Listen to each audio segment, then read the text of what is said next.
We were told that the World Trade Center was going to collapse. We were told that the World Trade Center was going to collapse. Giuliani admitted he knew the World Trade Center was going to collapse before it did.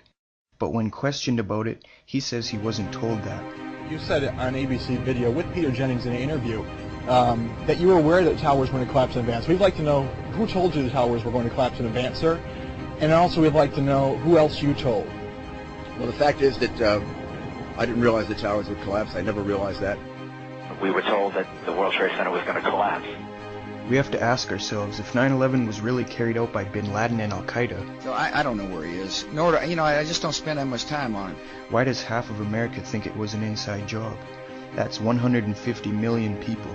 If bin Laden was really responsible, do you think there would be such a massive truth movement, hundreds of books published, and hundreds of films released with such opposition to the official story?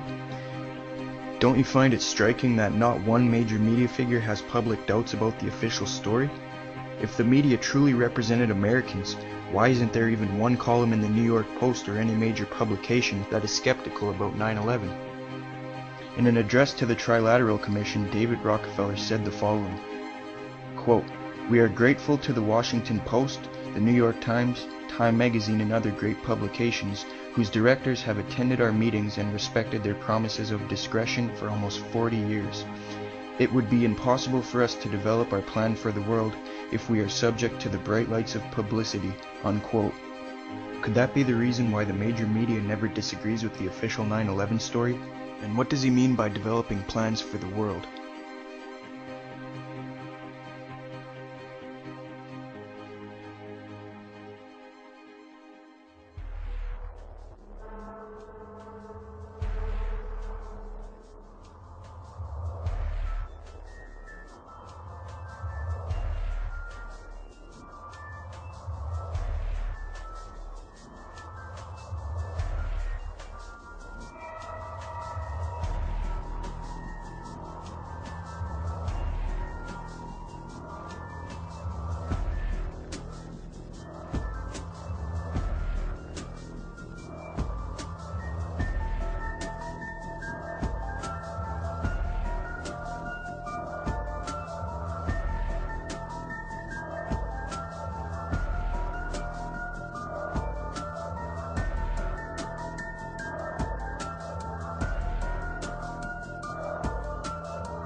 What I'm about to say is fact.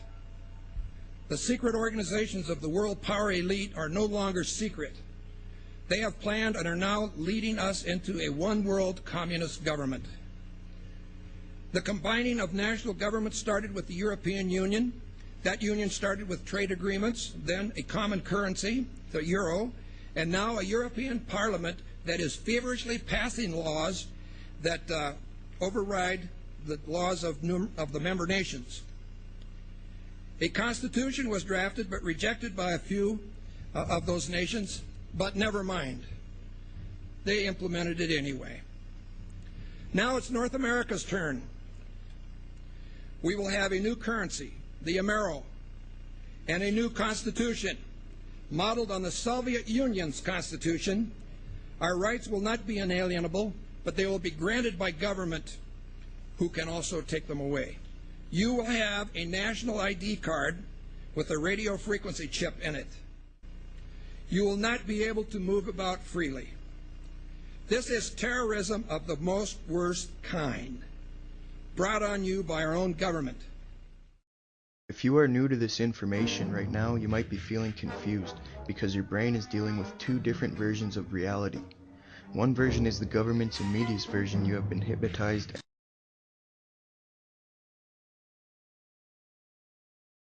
and conned into believing. If that statement makes you angry, that is just because the propaganda self-defense mechanism is working. You might be thinking, well, I love my country and I support the president, and that is the patriotic view. Well, that is total propaganda. America is the Constitution and Bill of Rights. Two things Bush is destroying one piece of legislation at a time. Supporting the troops is making sure they only go to battle and risk their lives if it's absolutely necessary. Besides, 72% of them want the war to end because it's a war based on lies. Support the troops by helping bring them home. Crooked propaganda minions like Bill O'Reilly will try and force you to think a certain way because it's the patriotic way of thinking. Well, that can't be farther from the truth. Real patriots like the Constitution and Bill of Rights right where it is, and real patriots oppose one world government and the lies that are meant to trick you and usher it in. In this next clip, O'Reilly and Letterman get into a serious debate over the Iraq War. Letterman stops his comedic routine and poses some serious questions, which the audience agrees with. Before we watch it, remember, Americans aren't getting killed in Iraq liberating the Iraqi people. They are getting killed by Sunni and Shiite extremists. That's where the term freedom fighter comes from, which seems offensive to loved ones who have lost family members and friends to the war. But they shouldn't be hostile towards the people who use the term. They must understand the true nature of the war, and understand the troops are unaware of such atrocities. It's called mass mind manipulation to push forward a one-world government. The real reason the occupation is taking place is not to fight terrorism, but to establish permanent bases in the Middle East, and to go after Iran and Syria. This plan is all laid out in PNEC's report from the year 2000. And this is a serious question. Do you want the United States to win in Iraq? Well, you know, in the beginning, here was my position in the beginning, and I think I sort of felt the way everybody did. We felt like we wanted to do something because something terrible had been done to us. We did not understand exactly why. All we knew was something terrible, something heinous, something obscene had been done to us. So while it didn't necessarily make as much sense to go into Iraq as it did perhaps going into Afghanistan, I, like most everybody else, felt like, yes, we need to do something. We need to do something.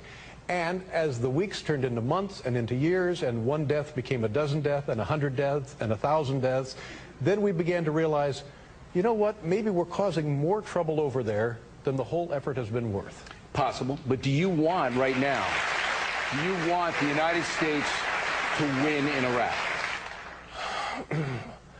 First of all, I don't... It's an easy question. If you don't want the United States to win in Iraq... It's not easy for me because I'm thoughtful. How about that? That was a good one. That was great, Dave. You get paid for those. No, but what I would like would be for Americans to stop dying and for there to be stability in that part of the world. Now, if that means an American victory, okay. But I'm not sure that you can have stability in that part of the world with or without an American presence now. But here's the deal. You can object to the policy in Iraq. That wasn't the reason we went over there. No, we went over there because there was weapons of mass destruction. It turned out there were no weapons of mass destruction. Right. The United States government believed that Saddam had a WMDs, okay? And they were wrong. People make mistakes in war. Now, Tony Blair was wrong, Colin Powell was wrong, all these people were wrong. So that means we've made a mistake in war, so we stay there and kill as many Americans as we possibly can. That's the way you get out of a mistake. No. There were no mistakes in the lead-up to the Iraq War. All of the bad intelligence was known to be faulty by those using it to try and persuade the American public. Who wanted the bad intel? Who said, give me that stuff? Cheney did. He goes to the Situation Room and said, we know Saddam's a bad guy. Give me stuff. And they'd bring Give me a case. They'd bring in what they could, and they said, no, this isn't good enough. I can't sell a war on this. I want everything. And then he cherry-picked this trash. It was total propaganda. They went to the CIA, they went to the Pentagon, to Doug Feith, and said, give us talking points so we can go to war. And that's when Tenet's slam dunk came in. He says, yeah, so we can sell this case to the American people, but the Middle East is complicated, and that's the way they got away with it. You know, in the famous Ata-Ani meeting in Prague. Never happened. Never happened. The FBI and the CIA said categorically it never happened. Yet they continued to run with this story, convinced 70-some% of Americans Saddam is a lie. This is truly the big lie. It's nonsense. They know where Zarqawi was. He was in Pakistan. He wasn't Al-Qaeda. He wasn't Al-Qaeda. And it's nonsense. It was a mistake. And the officers who supposedly handled the relations